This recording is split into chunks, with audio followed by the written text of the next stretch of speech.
Assalamualaikum warahmatullahi wabarakatuh. Halo Ananda Soleh dan Soleha, bagaimana kabarnya? Mudah-mudahan Ananda semua dalam keadaan sehat walafiat ya. Baik Ananda, hari ini kita akan belajar pendidikan karakter. Tema yang akan kita bahas hari ini adalah mencintai sesama dengan berbuat kebaikan. Islam mengajarkan agar sesama manusia saling menjalin kasih sayang atau mencintai. Nah, untuk menumbuhkan cinta dan kasih sayang, kita bisa mulai dengan berbuat baik dan menebar hal-hal positif.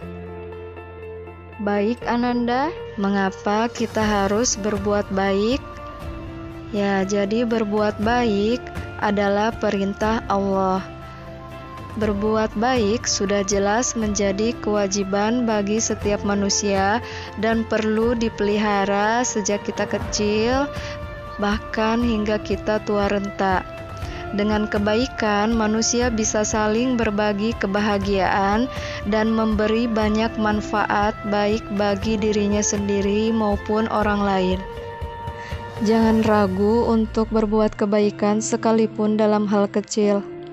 Allah akan membalas kebaikan yang kita lakukan meski sekecil apapun, sebagaimana dalam firman-Nya dalam surah Al-Zalzalah ayat 7 dan 8 yang artinya, barang siapa yang berbuat kebaikan sebesar biji zarah, niscaya dia akan melihat balasannya, dan barang siapa yang berbuat kejahatan sebesar biji zarah pun, niscaya dia akan melihat balasannya pula.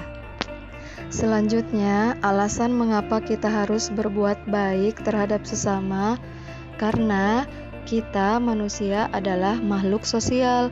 Manusia tidak bisa hidup sendiri dan tentunya akan membutuhkan bantuan orang lain.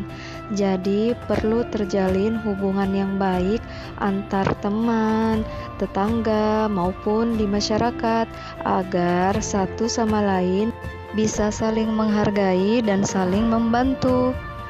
Adapun cara berbuat baik kepada sesama manusia dalam kehidupan sehari-hari, yang pertama adalah bertutur kata dengan sopan.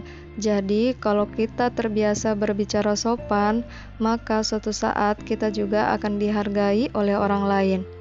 Yang kedua adalah memberi bantuan kepada orang lain. Jadi ketika orang lain membutuhkan bantuan, kita tidak pilih-pilih, tidak membedakan suku, agama, atau golongan dari mana orang itu berasal. Yang ketiga, memberi sedekah pada orang yang kekurangan. Jadi ketika kita memiliki harta atau tenaga yang berlebih, kita bisa memberikan sedekah ataupun bantuan. Tapi ketika kita tidak memiliki harta atau tenaga yang berlebih, kita bisa mendoakannya.